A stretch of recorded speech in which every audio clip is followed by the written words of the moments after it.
today I just like to help people understand what's going on in the markets today. And I think there's a big story that we can show a few charts and just give everybody a heads up as to what's really driving the markets this week in particular. How about we take a look?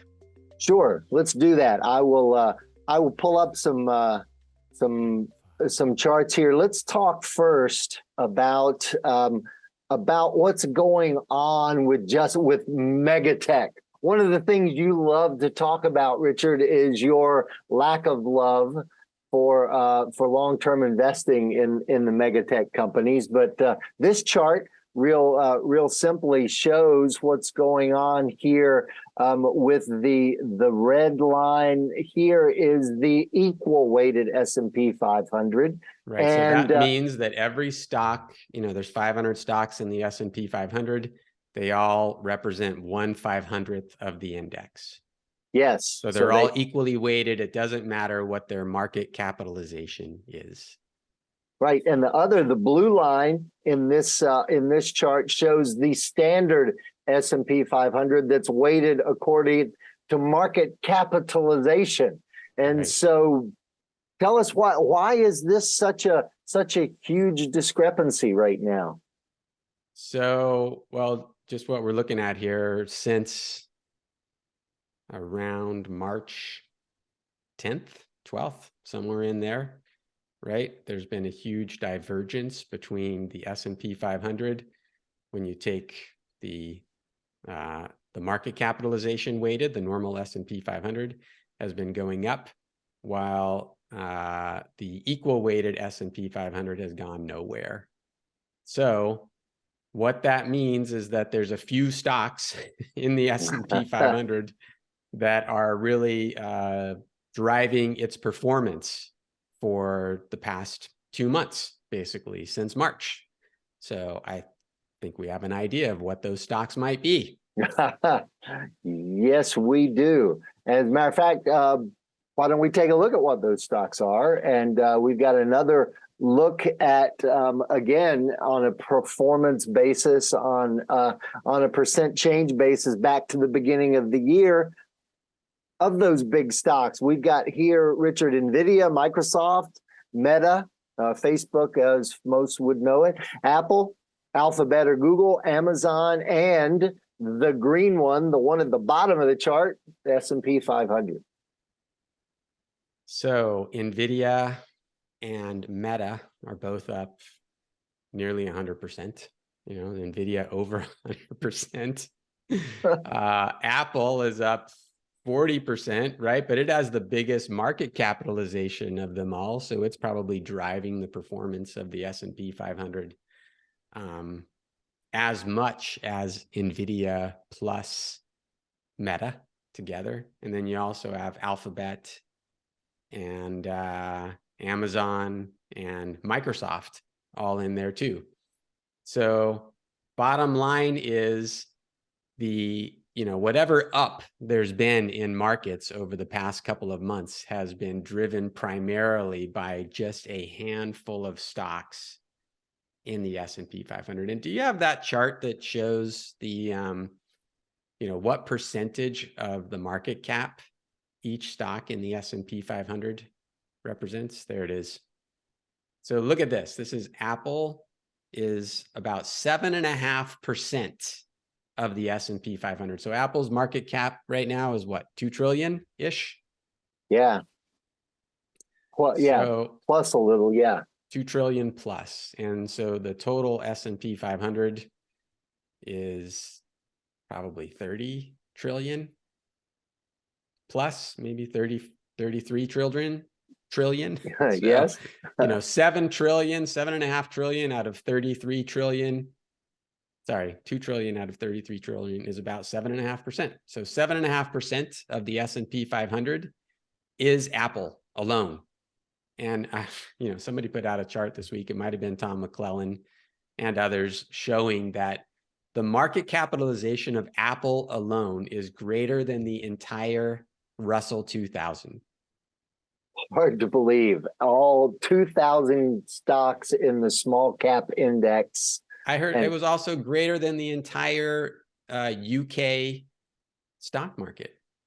yes, grow the I think it got really close to the FTSE. Somebody was right there. Yes, there was a kind of a little side debate on did it get bigger or not. You know, the UK, our Brit friends kind of raised their hackles and go, wait a minute, let's. So anyway, it was really close. It was right on top of it. Still, it's an extraordinary, whether it's slightly more or slightly less, it's an Right. extraordinary situation when one stock Mm. is worth more than all the companies, public companies in the United Kingdom or in the Russell 2000. So what I want to just bring attention to here, though, is if we take the top, you know, if we look at the top 10 stocks here in the S&P 500 by market cap, they're all technology stocks except Berkshire and United Health. But you know what? Berkshire owns a bunch of Apple stock. So yeah, the reason they're so big. Yeah. So let's just take, let's leave out Berkshire and United Health. Okay. And, Okay. you know, I added up the numbers here. If we take what percentage these 8 stocks, Apple, Microsoft, Amazon, NVIDIA, both Google's, Meta, and Tesla, those 8 technology stocks make up about 26% of the S&P 500. Wow. There's 500 stocks, but just 8 of them represent over a quarter of the market capitalization. And so now if we go back and look at the comparison of the SPX market cap weighted versus equal weighted again, and let's go back to that. Let's look at that first chart there. So this is showing, Do you want this is the showing, longer term? the 2 charts. Yeah. You know, compared to each other on a percentage gain basis. But yeah, let's look at that longer term chart now. So this is the S&P 500 divided by the equal weighted S&P 500. So we see that in 2023, and particularly starting in March of 2023, those 8 stocks in the S&P 500, especially NVIDIA and Apple and Meta, all started taking off way more than the equal weighted S&P 500. And so you've got this rocket ship up where these, you know, 8 big cap technology stocks are absolutely dominating the S&P 500. It's a phenomenal move built in terms of its speed of people going, I've got to get invested in whatever happened in March, which. So let's take a look at our one other chart here, which is the Google trends for the term AI. So this is showing, you know, over the past year, how many people have searched for AI. And so the peak in searches for the term AI came in, what's that date? April. Yeah, this was April just 16th, the week of April 16th to April 22. right. And it really broke above 50, you know, for the first time there in, you know, over to the right. Oh, here. Yeah, when did it where break broke above here. 50? It was right there. You Yeah, know, just one more back, right? So in March. In March. So basically, the advent of ChatGPT, Microsoft investing in ChatGPT, Google going, I got to get a piece of that, launching Bard, Meta talking about AI in its last release, NVIDIA getting the benefit of everybody buying their chips so that they can do AI, is what has been driving this market for the past 2 months. I don't think it's sustainable. I think that AI is certainly here to stay, and we can talk about that. But look at how those searches have already started to tail off.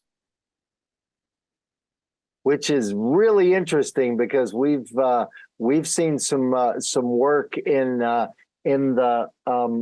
news cycle that shows that, you know, without new information, about 6 weeks is what we can expect to see something in the news cycle today, because things are moving so quickly. And I think this is just showing that we're just at the beginning of the news cycle moving down, unless somebody comes out with something spectacularly new, Richard.